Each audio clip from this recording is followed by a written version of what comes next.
नरक चतुर्दशी की, काली चतुर्दशी की, छोटी दीपावली की, रूप चतुर्दशी की ढेर सारी शुभकामनाएं। ये सब आज ही है, एक ही त्योहार है जिसे अलग अलग रूपों में अलग अलग नामों से जाना जाता है। हम मना रहे हैं छोटी दीपावली भगवान श्री राम को याद करके, हम मना रहे हैं नरक चतुर्दशी भगवान श्री कृष्ण को याद करके, क्योंकि उन्होंने नरकासुर नामक राक्षस का वध किया। और आज का दिन यम भगवान को भी समर्पित होता है। तो आज बहुत सारी बातें सीखने वाले हैं, थोड़ा समय निकाल के मेरे साथ बैठिए। छोटी दिवाली, कल धनतेरस मनाया था। भगवान श्री राम अयोध्या आ गए हैं।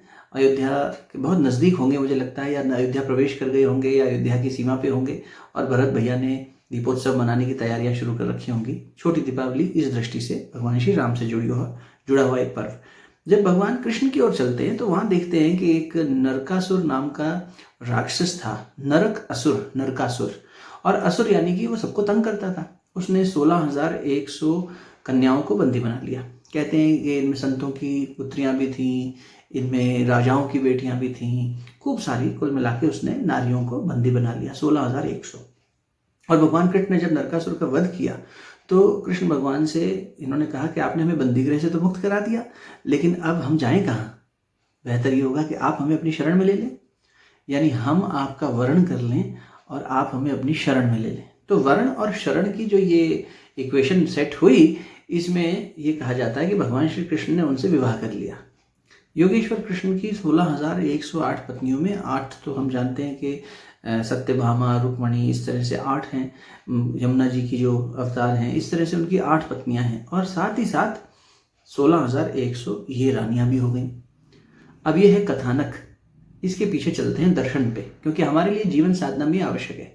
कल आपने देखा कि धनतेरस पर्व के समय हमने जाना था कि भगवान श्री विष्णु, श्रीहरि विष्णु के जो स्वरूप हैं, भगवान श्री राम और भगवान श्री कृष्ण, इन दोनों स्वरूपों में मिलाकर ये 5 दिन का पर्व दीपावली जिसे हम कहते हैं मनाया जाता है। गोवर्धन पर जाकर पूर्ण होगा। अब ये जो आज का दिन है, आप देखें तो भगवान श्री कृष्ण 16 कलाएं जो चंद्रमा की हैं उस रूप में देखे जाते हैं, और इसलिए कहा जाता है कि उनमें 16 कलाओं का अवतार है। भगवान श्री राम को हम 12 कलाओं का अवतार कहते हैं, क्योंकि वो सूर्यवंशी हैं और सूर्य की 12 राशियों के हिसाब से 12 कलाएं। तो 16 कलाएं चंद्रमा की और 16 कलाएं भगवान की। पूर्णिमा का चांद पूर्ण होता है, और 16 कलाओं वाला चंद्रमा अभी पूर्णिमा पे, शरद पूर्णिमा पे गया है, और शारदीय पूर्णिमा में वो जो 16 कलाएं चंद्रमा की हैं उसे मन की 16 शक्तियों से ही जोड़ते हैं। वो 16 शक्तियां, जैसे स्मृति की शक्ति, जैसे सृजन की शक्ति, जैसे विचार की शक्ति, जैसे धृति की शक्ति, ये निर्णय लेने की शक्ति, ये सारी 16 शक्तियां किसकी शक्तियां हैं? ये हैं चंद्रमा की शक्तियां।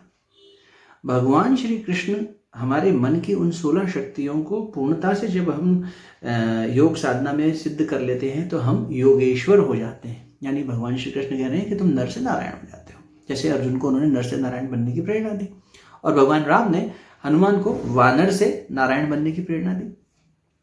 तो ये वो संस्कृति है जहाँ उत्सवों के माध्यम से, अध्यात्म के माध्यम से हमारे ऋषियों ने, हमारे भगवान के विभिन्न स्वरूपों और अवतारों ने, गुरुजनों ने हमें अवतार तुल्य होने की, यानी श्रेष्ठ बनने की साधना सिखाई, जो हमने कल धनतेरस पे भी देखी। तो अब आप देखिए, भगवान श्री कृष्ण ने नरकासुर नामक असुर का वध किया। नरक क्या है और स्वर्ग क्या है? युग ऋषि परम पूज्य गुरुदेव कहा करते थे कि बेटा, जब आत्मा की शरण में जाके आत्मा के कहे अनुसार चलते हैं तो आत्म संतोष मिलता है, वही स्वर्गीय है, वही स्वर्ग में एकदम अनुभूति है। और जब हम आत्मा के विरुद्ध चले जाते हैं, जो अपनी अंतरात्मा से जितना दूर चला गया है वो उतना ही डिप्रेस्ड है, उतना ही स्ट्रेस्ड है, उतना ही परेशान है, उसके अंदर उतना ही गिल्ट है, उतना ही सब कुछ है, और इसलिए जीवन नरक बना हुआ है। कहते हैं ना, अरे जीवन हमारा नरक बना हुआ है। कई बार लोग कहते हैं ऐसा। गुरुदेव कहते हैं, प्यार और सहकार से भरा पूरा परिवार धरती पर स्वर्ग है। हम स्वर्ग ये वातावरण घर में बना सकते हैं। स्वर्ग और नर्क बाहर कहीं होगा, इस मृत्यु के बाद, ये शरीर छूटने के बाद मिलेगा, वो बाद की बात है। जीते जी हम अपना स्वर्ग और नर्क बना रहे हैं अपने कर्मों के आधार पर। इस नरक का वातावरण जब हमारे अंदर बन जाता है तो हमारी ये 16 कलाएं और इनकी सहस्त्र शक्तियां, सहस्त्र धाराएं, सहस्त्र रश्मियां, जिसे हम सहस्त्र माने 1000, इसलिए 16,000 जो हमारी ये रानियां हैं, शक्तियां हैं, मन की फैकल्टीज हैं, ये असुर के वश में चली जाती हैं। तब भगवान की शरण में जब हम जाते हैं तो वो इस असुर का वध करते हैं और हमारे अंदर की शक्तियों को जागृत करते हैं। अब ये शक्तियां अगर फिर से हमने वापस भगवान की शरण में नहीं भेजी तो ये किसी राक्षस की शरण में चली जाएंगी, और ये शक्तियाँ फिर से विध्वंस या तो मचाने लगेंगी या फिर गलत के हाथों में पड़ जाएंगी। इसीलिए बेहतर ये है कि ये शक्तियों के माध्यम से मन ये प्रार्थना करे कि हे योगेश्वर कृष्ण आप हमें अपनी शरण में ले लीजिए, हे श्री हरि विष्णु आप हमें अपनी शरण में ले लीजिए, हे भोलेनाथ आप हमें शरण में ले लीजिए। जो भी आपके इष्ट हों, जो भी आपके गुरु हों, उनकी शरण में इन शक्तियों को लगाएं। ये आज का पर्व हमें प्रेरणा देता है। अब ये करने के लिए हमें चाहिएगा डिसिप्लिन, और डिसिप्लिन के देवता हैं यम। यम को मृत्यु का देवता भी कहा जाता है। तो बहुत लोग कहते हैं कि आज के दिन हमें यम भगवान की पूजा करनी चाहिए, कहीं यम ना आ जाए, कहीं मृत्यु ना आ जाए। ऐसा नहीं है, मृत्यु तो आनी है, ना आ जाएगी प्रार्थना कितनी भी कर लें। भगवान खुद भी जब शरीर धर के आए तो उन्हें छोड़ना पड़ा, इसीलिए शरीर तो छूटना ही है। लेकिन ये जो हम प्रतिपल नारकीय जीवन जी रहे हैं और बार बार अपने ही वृत्तियों के कारण, अपने मन की आदतों के कारण, अपने अभ्यास और कुसंस्कारों के कारण जो गलत करके हम घर में ही वातावरण नारकीय बनाए हुए हैं या अपने पास आसपास या अपने भीतर, उस वातावरण से मुक्त होने के लिए हमें डिसिप्लिन जरूरी है। फ्रीडम और liberation is nothing but discipline. जो व्यक्ति डिसिप्लिन हो गया, इसका मतलब उसने अपने मन को बांध लिया, मन को अनुशासित कर दिया, मन के ऊपर स्वामित्व कर लिया और मन अब डिसिप्लिन में चल रहा है, तो वो लिबरेट हो गया कि नहीं, वो स्वतंत्र हो गया कि नहीं। और जो अपने मन का दास है वो तो बाहर कितनी भी स्वतंत्रता का ढोल पीटे, भीतर में परतंत्र है, अपनी वृत्तियों का, अपनी आदतों का, अपने तमस का, अपने रजस का। जो इन बंधनों से नहीं मुक्त हुआ वो मर के भी मुक्त नहीं होगा। मृत्यु मुक्ति नहीं है, मुक्ति तो शरीर में ली जा सकती है इस नारकासुर से। अभी हमने नवरात्र बनाए थे, नवदुर्गा भी यही, वहाँ हम शक्ति की शरण में जाते हैं, पार्वती माता की, दुर्गा माता की शक्ति में, और दुर्गम जो असुर हैं उनको मारते हैं। अब हम लक्ष्मी, श्री, समृद्धि की देवी की शरण में जा रहे हैं। हे माँ हमें उल्लू जैसा विवेक दीजिए, और हे कृष्ण भगवान आज नारकासुर का वध करके हम यम यानी डिसिप्लिन को जीवन में पालन कर सकें। महर्षि पतंजलि ने भी यम से शुरुआत करी अष्टांग योग की। हमें समझना चाहिए, सब एक ही बात कही जा रही है अलग अलग तरीके से। तो हम यम की शरण में चले, यम से भागे नहीं। कहते हैं कि दिया जला के घर का एक व्यक्ति जो है वो बाहर कहीं दूर रख के आता है, सब लोग उसे देखते नहीं, कोई उस दिए को देखे नहीं, इससे हमें काल हमसे दूर रहेगा। अरे काल हमें दूर कैसे जाएगा, काल तो प्रतिपल घटित हो रहा है। हर बाहर जाती हुई श्वास के साथ हम अपने शरीर की जो वो घटना घटित होगी जिसे मृत्यु कहते हैं, उसके नज़दीक जा रहे हैं कि नहीं।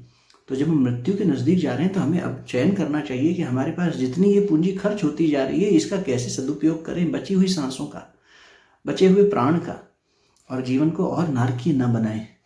भगवान कृष्ण की शरण में जाना मतलब क्या है, श्री हरि विष्णु की शरण में जाना क्या है, सृजन की शरण में जाना। और सृजन की शक्ति है श्री, ह्रीम श्रीम क्लीम। क्ली रुद्र की शक्ति काली, ह्री ब्रह्मा की शक्ति सरस्वती, और श्री विष्णु की शक्ति लक्ष्मी। हम इनकी शरण में जा रहे हैं। हे माँ हम आपकी शरण में आ रहे हैं, हे गायत्री माता हम आपकी शरण में आते हैं। आप हमें क्या दीजिए, कल आपसे बात हुई थी, स्तुता मया वरदा वेद माता प्रचोदयंताम पावमानी द्विजा नाम। आप हमें नया जन्म दीजिए और उससे हमें जो नई आयु आए, प्राण आए, प्रजा पशु कीर्ति द्रविड़ ब्रह्मवर्चसम, ब्रह्मवर्चस दीजिए। इन सब का सदुपयोग करते हुए हम संसार में आए हैं, ये सब चीजें हमें मिले, अच्छी बात है। इसका सदुपयोग करते हुए कहाँ जाएं, लक्ष्य क्या हो, हम ब्रह्मवर्चस की ओर जाएं। उस ब्रह्मवर्चस को जिसे हम सुप्रीम कॉन्शियसनेस कह सकते हैं, उसकी तरफ बढ़ना ये जीवन का उद्देश्य हो। असतो मा सद्गमय तमसो मा ज्योतिर्गमय मृत्योर्मा अमृतंगमय। आज की इस चतुर्दशी की वेला में, जिसे हम काली चतुर्दशी भी आम भाषा में कहा जाता है कभी कभी, क्योंकि कल अमावस्या है काली, इसमें हम दीप जलाएं, इसमें हम ज्योति पुंज बने, हम शक्ति पुंज बने, हम प्रकाश पुंज बने। गुरुदेव कहते थे चलती फिरती शक्ति पीठ बनो। हम ऐसे बन सकें और हम हमारे माध्यम से वो यूनिवर्स, वो गुरु, वो भगवान का स्वरूप अवतरित हो, प्रकट हो, उसका प्राकट्य हो, और हमारे माध्यम से चारों ओर we become a nimitta, medium, a channel, an instrument for the divine to express itself. ऐसा अगर बन जाए तो मुझे लगता है कि हमारी नरक चतुर्दशी स्वर्गमयी हो जाएगी। और नरकासुर, क्योंकि उसने वर मांगा था भगवान से कि मेरे नाम से ये प्रचलित हो, इसलिए ये पर्व नरकासुर का नाम लेके हम लेते हैं न, लेकिन तो ये होना चाहिए कि ये स्वर्गमयी हो जाए हमारा जीवन, है ना। आप सभी के जीवन में ऐसी ही मंगल कामना हम करते हैं कि सभी के जीवन में स्वर्गीय वातावरण, स्वर्गमयी वातावरण हो, है ना। हम अपने नाम के आगे लिख सकें कि हमारा घर इतना ज़्यादा पवित्र है, हमारा वातावरण आसपास इतना ज़्यादा पवित्र है कि हम स्वर्ग में जी रहे हैं। स्वर्गीय अंकुर मेहता, क्या दिक्कत है? हम स्वर्ग में जी रहे हैं भाई, हमारा घर स्वर्ग में हो जाए, ऐसा विलक्षण पल आ जाए जीवन में। मरने के बाद क्यों स्वर्ग की कल्पना करें, हम जीते जी स्वर्ग में ही बनाएंगे। और वो गुरुदेव कहते तभी होगा जब अंदर से देवत्व का अवतरण होगा तब। बहुत समय ले लिया आपका, लेकिन मन में बहुत सारी बातें थी शेयर करने के लिए। कल फिर मिलेंगे दीपावली पे माँ श्री की उपासना में।